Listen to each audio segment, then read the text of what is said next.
Merci de nous rejoindre sur Radio J. C'est une célèbre journaliste après avoir dirigé le magazine Elle, puis la revue des Deux Mondes. Elle vient d'être nommée tout récemment, en ce mois d'octobre, directrice de la rédaction du Point. Nous accueillons ce matin Valérie Toragnan sur Radio J. Bonjour.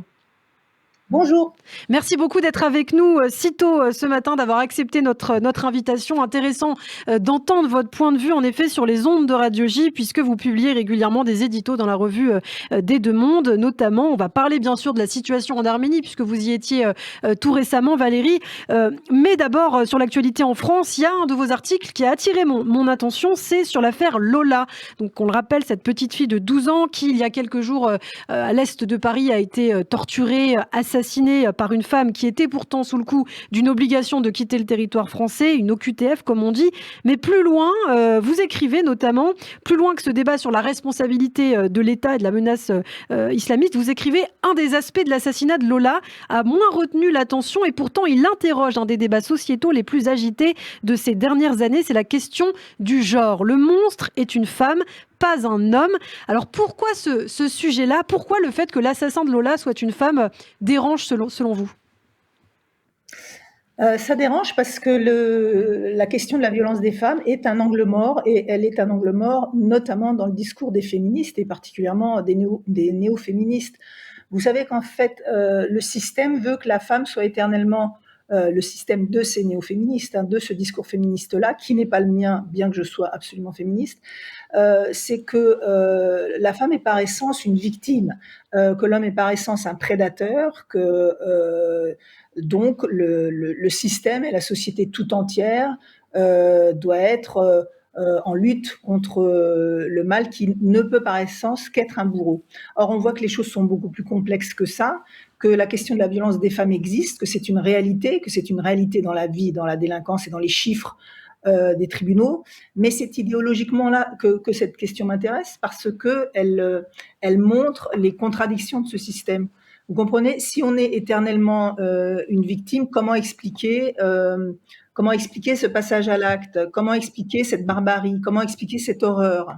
Alors, le discours néo-féministe va vous expliquer que de toute façon, une femme qui est déviante, parce que c'est une perverse et qu'elle est absolument déviante, enfin, je ne suis pas une experte en psychiatrie, mais on verra ce qui sera dit, mais c'est forcément qu'elle a eu dans son enfance, dans son parcours personnel, des faits de violence, probablement masculines, etc.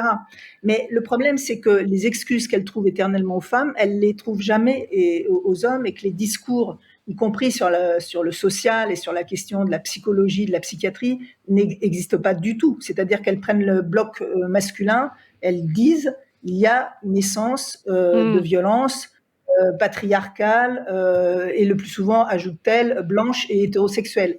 Donc, je trouve ça toujours intéressant d'essayer de contredire ce discours qui est totalisant, donc pour moi totalitaire, et d'essayer de comprendre la complexité des choses. Alors aujourd'hui, dans notre société, si la femme tue, donc si elle viole, c'est que sa perversion est le résultat d'une violence subie par l'homme à un moment ou un autre de son parcours. C'est ce que vous écrivez, c'est que l'homme la forcerait à agir, comme dans le cas des femmes coupables d'inceste organisé avec leur mari. Et vous faites un parallèle avec le racisme anti-blanc, un racisme ostracisé selon vous dans notre société, qu'on ne prend pas vraiment au sérieux. En fait, c'est un phénomène globalisé, Valérie Toragnan, que vous dénoncez. Je n'écris pas du tout que si la femme est violente, c'est qu'elle a subi des violences. Je dis que ça, c'est l'explication des féministes, des néo-féministes. Attention, c'est pas mon discours à moi. Bien sûr.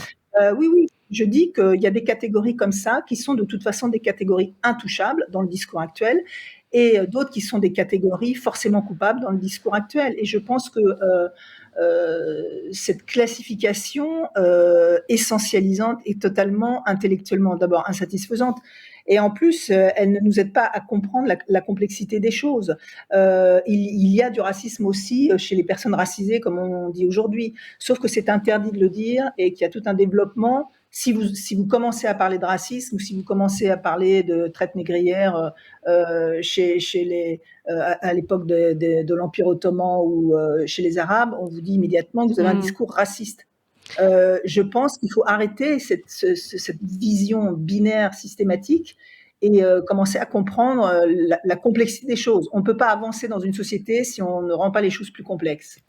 Alors, autre sujet d'actualité, Valérie, important pour vous et pour nous aussi sur Radio J, on en a beaucoup parlé, c'est la situation en Arménie. Alors, on en parle malheureusement moins dans les médias depuis quelques jours. En tout cas, vous y étiez récemment en Arménie, dans la nuit du 25 octobre. À nouveau, des tirs azéris contre des positions arméniennes ont été recensés tous les jours, toutes les nuits en fait. Il y a des violations du cessez-le-feu. Quelle est la situation aujourd'hui en Arménie ? Bah écoutez, moi j'étais dans des villages où les gens se construisent, enfin ont construit depuis d'ailleurs des dizaines et des dizaines d'années des abris dans des grottes dans la roche, et c'est là qu'ils se réfugient quand il y a des tirs, et que on est à la merci tout le temps d'une rupture de ce cessez-le-feu, qu'aujourd'hui l'armée azerbaïdjanaise occupe des positions sur 100 km², qu'elle s'est attaquée au territoire souverain de l'Arménie, donc c'est une question de violation du droit international, et qu'on en parle très peu, et que l'amertume des Arméniens que j'ai rencontrés partout, c'est que vous savez, dans le moindre petit village de la frontière, les gens connaissent le nom d'Ursula von der Leyen et ils vous disent mais alors vous allez quand même pas sacrifier, l'Europe ne va pas sacrifier les Arméniens juste pour avoir un peu de gaz. Je rappelle au passage que l'Europe, le gaz azerbaïdjanais, c'est un des 30 moyen pour elle d'acquérir du gaz, alors que pour l'Azerbaïdjan, c'est essentiel de vendre son gaz à l'Europe. Donc, il n'y avait en plus pas besoin de s'abaisser et d'aller se soumettre au dictateur Aliyev. Oui. Donc oui, les Arméniens ont le sentiment d'être abandonnés, le sentiment d'une communauté internationale qui est uniquement préoccupée de ce qui se passe en Ukraine. Comprenons-nous bien, moi je soutiens à fond évidemment tout et comment ne pas le faire, le fait que non seulement on condamne, mais qu'on agisse et qu'on arme l'Ukraine. Mais je m'interroge sur le deux poids deux mesures parce qu'il est tellement flagrant que voilà, l'Arménie est attaquée dans son territoire. C'est une démocratie qui a fait sa révolution de velours contre les oligarques et la corruption, exactement comme Zelensky en Ukraine. Ouais. Et aujourd'hui, elle est abandonnée. Voilà. Et vous avez écrit notamment aujourd'hui défendre l'Arménie, pays chrétien, dans notre société hantée par la peur de paraître islamophobe, notamment dans les médias, peut paraître gênant, embarrassant. Et puis, on a aussi vu que le président Emmanuel Macron a rencontré le pape François, le Vatican qui s'est montré assez silencieux finalement sur la situation en Arménie. Est-ce que c'est dû aussi à cela ? Je pense que le pape François ne souhaite pas trop prendre de risques, et je le regrette profondément. L'Arménie, c'est le premier pays chrétien. C'est un pays qui a attaqué, rappelez-vous, la guerre il y a 2 ans, quand l'armée azerbaïdjanaise et l'armée turque, parce que tout ça, bien sûr, est encadré par l'état-major de Recep Tayyip Erdogan, se sont attaqués aux lignes arméniennes. Ils avaient en première ligne des djihadistes qui criaient Allahu Akbar. Il faut bien comprendre que ce pays n'est pas dans une croisade et que lui ne fait pas une guerre de religion, mais que lui, il est attaqué en tant que aussi pays, minorité chrétienne. Et d'ailleurs, dans cette région du monde, on se demande s'il restera un jour des chrétiens. Voilà pourquoi je salue tous les intellectuels juifs ou les personnalités juives qui se sont solidarisés avec l'Arménie. Voilà pourquoi je regrette aussi un peu que ce soit pas le cas du tout de l'État d'Israël. Alors justement, géopolitique. Ouais. Alors justement, qu'est-ce que vous en pensez ? Parce qu'on sait qu'Israël, justement, livre des drones à l'Azerbaïdjan en échange d'un droit de regard sur la frontière irano-azérie. Israël qui est menacé par l'Iran. Israël qui envoie aussi des formateurs sur place. Bien sûr, on regrette, nous aussi, cette situation. Qu'est-ce que vous en pensez ? Est-ce que vous pensez que c'est une situation qui peut évoluer ? Écoutez, je ne suis pas devin, et la géopolitique, regardez ce qui se passe avec l'Ukraine, nous a appris que parfois l'histoire nous réserve des surprises de taille.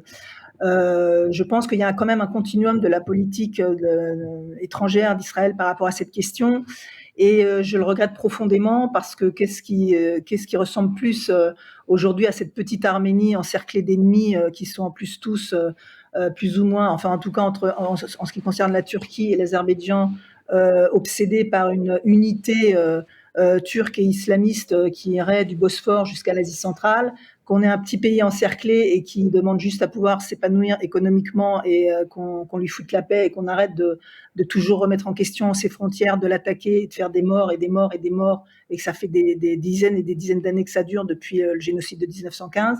Donc voilà, c'est un regret, c'est quelque chose qui nous rend amers. Je pense qu'il y a une autre politique possible aussi certainement pour Israël, et je ne suis pas certaine que l'Azerbaïdjan ce soit aussi essentiel qu'elle le pense dans ses soutiens dans la région.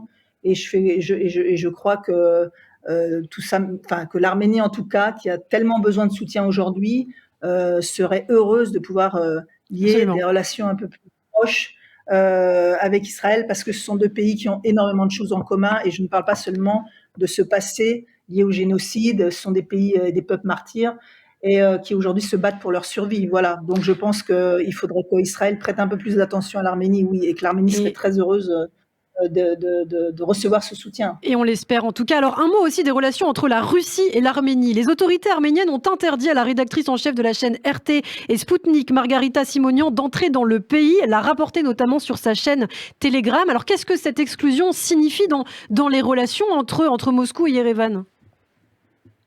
Écoutez, les relations entre Moscou et Yerevan sont compliquées parce que depuis des années, Yerevan, qui est un petit État qui a aucun débouché sur la mer et aucune ressource énergétique, était obligé de vivre dans une relative dépendance avec la Russie. Et puis par ailleurs, Moscou était lié à l'Arménie par un traité d'alliance qui concernait certaines républiques de l'ex-Union soviétique. Et ce traité disait qu'à la seconde où une des républiques était attaquée sur son sol, la Russie devait se porter à son secours. C'est exactement l'inverse qui se produit, c'est-à-dire que là, l'Arménie a été attaquée sur son sol, la Russie n'a pas bougé.